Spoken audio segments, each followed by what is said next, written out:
with you all. Thank you for tapping in with me again today. And if you're new to the channel, my name is Cleveland. So welcome to the Fish Corner, everybody. If you're new to the channel, do a couple things for me before this video even gets started. I want you to hit the subscribe button, hit that notification bell, and hit that like button. Get this video a big thumbs up. So if you're new to the channel, Happy New Year. I hope this year is starting amazing for all of you. And man, talking about amazing, I'm standing in front of this amazing 1,300 gallon plywood aquarium, y'all. I just finished building this a little while ago, maybe about a month or so ago, month and a half, maybe 2 months, about a month and a half. So yeah, it's still new. It's still new. So man, this beast is 12 feet long, 4 foot wide, and 4 foot tall. 1,300 gallons. This is going to be for my freshwater predator fish. But you know, right now I got it just sitting. Got water in it. It's been having water in it for probably about 3 weeks or so. As you can see, we got something going on in the background, and that leads us into the title of the video, y'all. So, ScApInG the 1,300 gallon plywood aquarium. Now, before we dive into this aquarium, let's take a look at the outside. So, my fish room was a burnt wood color. You know, you take a piece of wood, you burn it with some fire, it brings out the grain. Natural, easy way of making some wood, regular wood, look amazing. So I've had my aquariums and stands and things like that, the fish room, decorated in that way, as well as the stands, for quite a while now. It actually leads back to the apartment days when I started burning my first plywood stands. So, well, wood stands, when I first started burning my wood stands. So it was time for a change. I was ready for a change, and red's my favorite color. So I went ahead and finally introduced red into the fish room, y'all. So I got the outside of the plywood red. I got it framed out in black.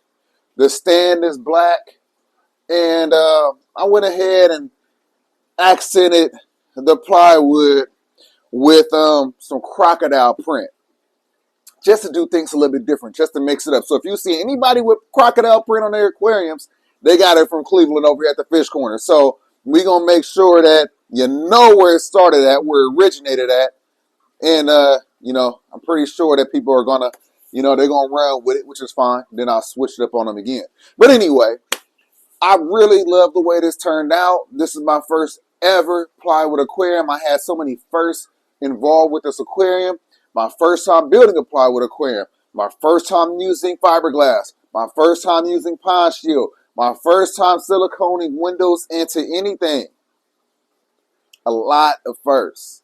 And I went through a lot of different things, you know, mistakes, learning from the mistakes, having to do research to make sure that I know what is necessary and what is unnecessary. So this being my very first plywood aquarium build, and it being 1,300 gallons, I'm proud of this. I'm so proud of this because, you know, I could have started off with a 200 gallon, a 500 gallon. Hell, I could have started with 1,000 gallon. But I, you know, go hard. Go hard or go home. Go big or go home. So I went big. 1,300 gallons. It turned out the way I wanted it to, y'all. It really did. I could have saved some money. I could have, but again, you know, you got to pay for experience. You pay for these things. So I could have saved some money. I could have done a couple of things different, you know, but it was a learning experience. It turned out amazing. In my future builds, which will be, we're going to do some this year. I got a 450 I'm going to build over there. That will be this year. Hopefully I could get into the 800 gallon that I want to build for the saltwater fish. Hopefully that's this year as well. Money is the issue, right? We got to make sure we got the finances for it. And then lastly, I got the big 3,000 gallon that I'm going to do in this fish room. That's going to go right here where my 800 gallon indoor pool pond is. And then we got something to do in the other fish room as well. But in this fish room, we have to get these aquariums done, y'all. We do. We want to make sure that all of the fish that's in this fish room are happy, healthy, and they are thriving in the biggest aquarium possible. So that's the goal. Fingers crossed that it all come together this year. We're gonna try to make that happen. But everything that I learned from this build, I'm going to take it into the next builds. So if you do decide to take on a project like this, don't be afraid to take that chance. You know, you're going to learn along the way. Do plenty and tons of research. You know what I mean? You're going to make mistakes. That's okay. We learn from the mistakes. And I learned from every mistake that I encountered with this build. And I'm glad that I encountered some mistakes because now I know how to deal with them when they arise in the future. Or I know how to avoid them. You know, if you just start something and it's just perfect all the way through and you never hit any hiccups, you never make any mistakes, there's nothing really for you to learn from. You know what I mean? These learning curves come from the mistakes. You know what I mean? So I ran into the mistakes. I learned from them, made it better, was able to get this thing completed. But let's stop talking about what it took to get this thing here. Let's take a look at what you all clicked on the video for, which is diving into this 1,300 gallon plywood aquarium. And let's take a look at the scape so far. All right, y'all. So I just wanted to give you another look at the outside of this thing. This thing is absolutely beautiful. It really is. So we have the cinder blocks right here. I put cinder blocks to serve as a couple of different purposes. One is going to be a lot of hiding areas for the fish. For two, this is a deep aquarium, 4 foot tall. I need to be able to climb in and out whenever I need to get in here. What better way than have some natural steps that also serve as a purpose of refuge for the fish? So that's the other purpose of these cinder blocks. Now, I have seen people comment or being a little worrisome about chemicals leaching out the cinder blocks. For one, you want to make sure that it's cinder blocks, right? We're not talking about, you know, freshly poured or freshly made concrete forms or anything like that, because you 100% will need to leach out any chemicals that's in the actual rocks, right? In the cinder blocks, in the cement. These rocks right here, these cinder blocks right here, they were in the pool, they were inside of the outdoor pool for probably 2 months. Grew algae on them, all of that. So they had plenty of time to leach out any chemicals that's actually still within these cinder blocks.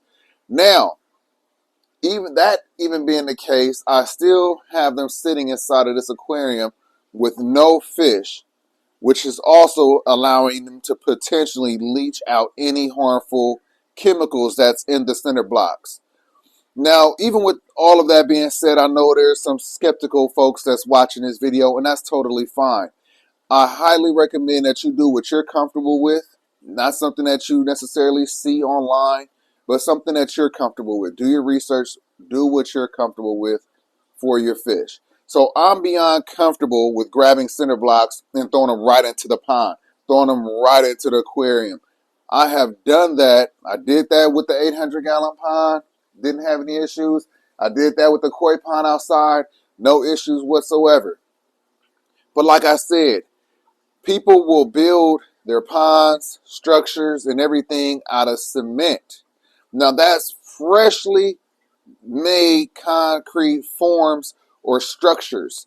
You're definitely going to have to leach out any of the chemical agents that's in those form structures or decor. These have probably been made for quite a long time before they ended up into my possession. So that's why I felt even more comfortable with just throwing them into the pool pond as well as the koi pond. And like I said, they've both been set up for, the pool has been set up for over 2 years and the koi pond has been set up for over a year. And I haven't had any issues with any of the fish or the water quality whatsoever. But I hope this will answer some of the questions for some of you that have raised some concern about the actual cinder blocks being in the water with the relation to chemicals leaching out. Because when you look online, they say it can leach out chemicals, et cetera, et cetera. But if you do your research, a lot of different fish hobbyists use these as well, not just me. And then a lot of people, they actually build these decorations with cement. And then what do? They allow it to leach out for a couple weeks, 4 weeks, and then they throw it into the aquarium. So 2 to 4 weeks is usually enough time to leach out any chemicals that's inside of these cinder blocks. But this thing is going to be sitting with water for much longer than that. It's already been sitting longer than 2 weeks with these cinder blocks in there.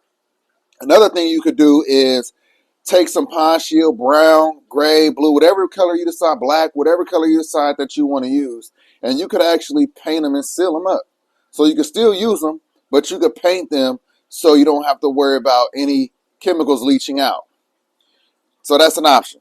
That's an option. But other than that, let's talk about the elephant in the room. Look at the sand that I have in here, y'all. So I obviously, if you been following along with this build, you have not seen that I added sand in here. So we keep it real natural. I'm really big on the natural. So I got the sand mixed in with some river pebbles. Come over here, I got more of the river pebbles. And I like that. I like the natural look. I'm not a big fan of the unnatural scape, the unnatural substrate, and especially on an aquarium this big, it doesn't get any cheaper than buying play sand from Home Depot. I think it's like a 40-pound bag for like $7 now. And then the river pebbles, I think it's like another 40-pound bag, and it might be about $7 to $8, might even be $5. So, you know, all of this rock work, all of these river pebbles, they came out of the outdoor pool pond that I had set up. So I closed it down a while ago, and I repurposed all of the rocks. Like I said, the cinder blocks was in there as well. And man, I'll show you some host that was in there. It wasn't intentional, but it is what it is. We got some snails in here now. See all those snails right there? Snail on the glass. Snail on the glass up there. Snails right there. So we got some snails in here now. So obviously this thing is not too sterile since we got snails in here. We were also got all that nasty accumulation that was on top of the water column. It has now been filtered out. Actually, it's been filtered out for a while. I drained this thing down after I put all of this in here and did a massive water change on it because the water got a little murky from all of the sand and the river pebbles that I put in there. But we got some big pieces of driftwood, y'all. Now I have it sitting just like this because I'm trying to let it soak and fully waterlog. It's not happening as fast as I like it. I've had those in there for probably a couple of days now. I don't know how long it's going to take, but you know, I just used the bucket idea yesterday. So prior to that, they were floating at the top, you know. I know they still would have waterlogged, but I'm sure that would take a little bit longer since it still has out, you know, partial of it, and is going to be able to still remain dry. So I just went ahead and just filled the bucket up with some rocks, tied some straps around the driftwood, and just, you know, so they'll be fully submerged. Now, if you're wondering where I got these large pieces of driftwood, well, large pieces of tree, this is like a tree trunk right here. This was a tree that I cut down when I first moved into this house. So when I cut it down, I decided to keep all of this because I knew that once I built my plywood aquariums and ponds and all of that, I would eventually use the wood for my aquariums and ponds. Now it takes a couple years for it to completely dry out and become aquarium safe. Now we've been in our house for going on 3 years now, and I'm just now using this inside the aquarium. So that's more than enough time. They're completely dry, no sap. That's what you want to make sure. If you want to make sure that there's no sap that's still inside of the wood that could potentially leak out and harm your fish, water quality, etc. So now I'm just waiting. So I got a really cool setup that I plan on doing with these pieces of driftwood. I also went and got a lot of rock to go in here as well. Big pieces too.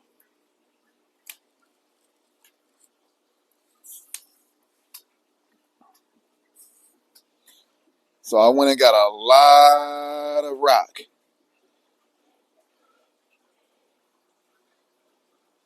So I didn't want to go with the rock that's in there because I'll probably need that in the 3,000 gallon. Also because I felt like I wanted things to be a little bit different. I have a different idea for the plywood aquarium than I do for the 800 gallon pond.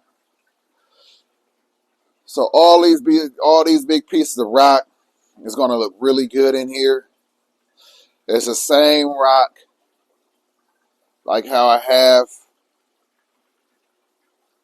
over here inside of this African cichlid tank. Same exact rock. Went to the same exact place. And the same rock that I have over here. Have some down there. So, you know, it works really well.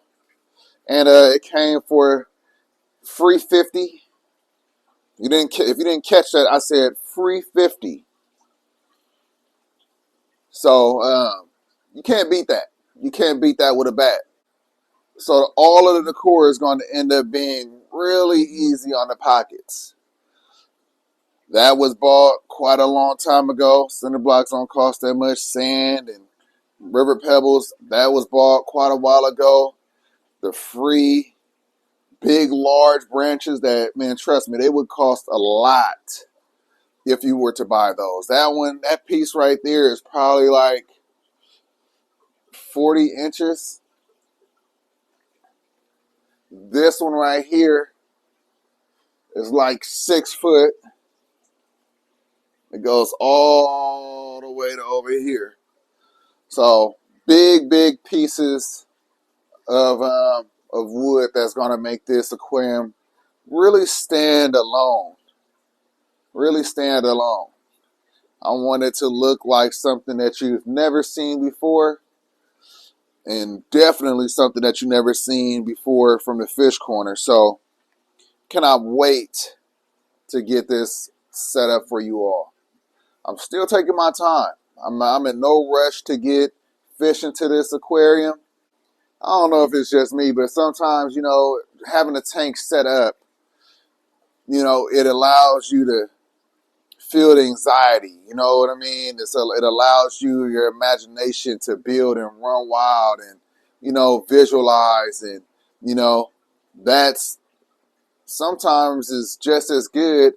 Sometimes it ends up being better than when you actually have the tank set up, because it makes you think about the endless possibilities.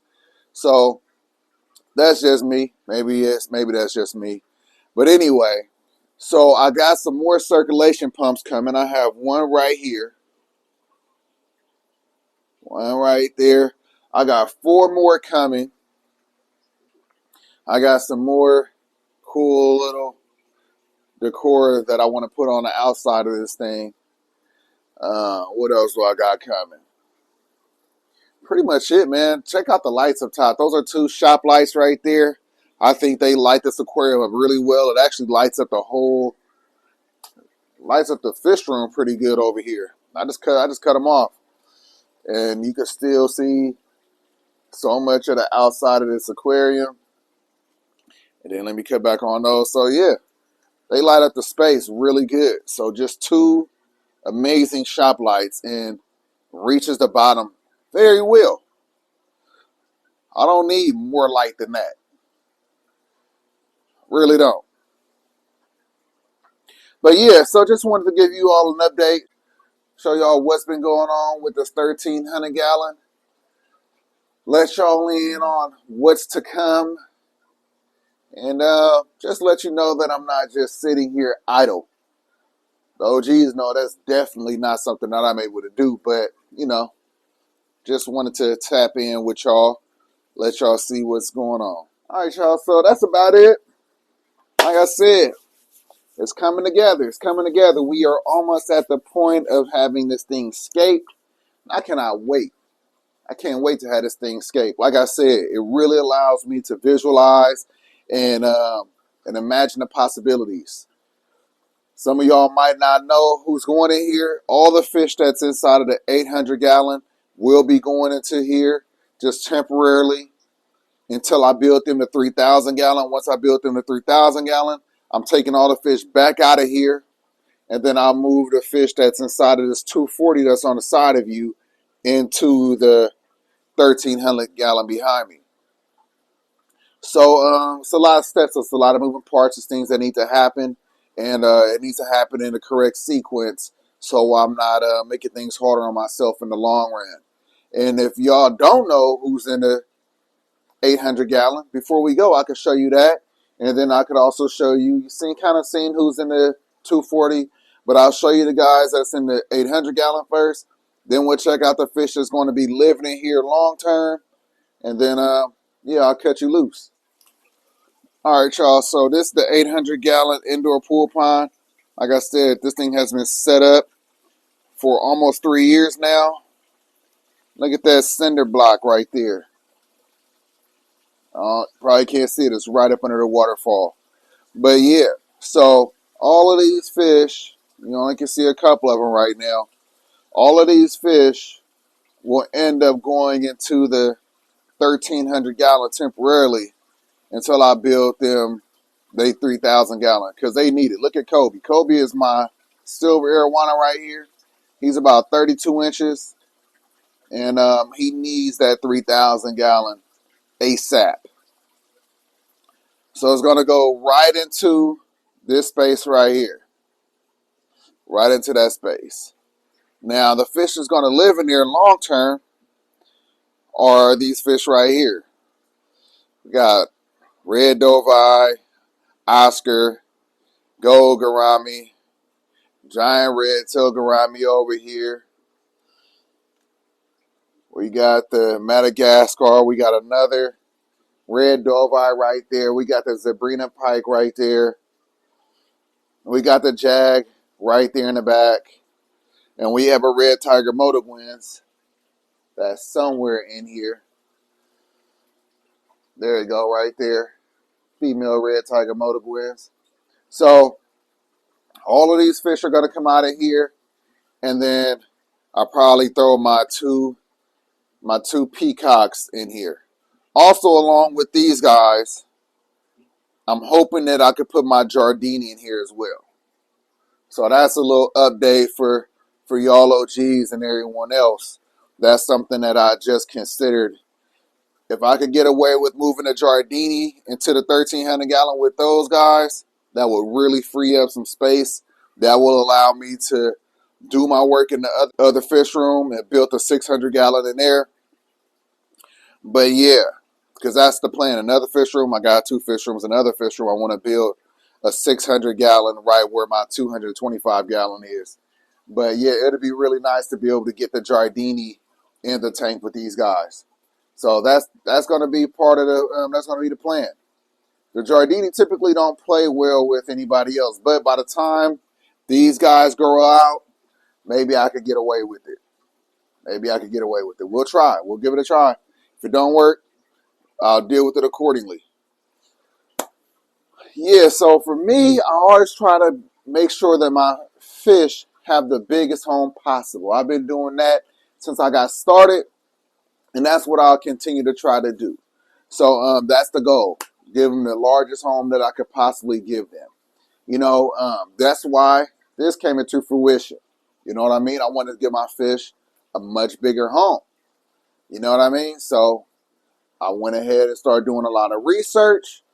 I started paying attention and asking questions to the people that's a little more experienced than me. And, you know, then I executed. You know, I dropped a video and a post and everything inside of the Facebook group showing off the corner tank that I was going to do. And, you know, they talked me into my senses. And I'm glad that didn't happen. That was a terrible design. It was going to end up on the floor. This right here is what it was meant to be. This right here is what was meant to go in this space.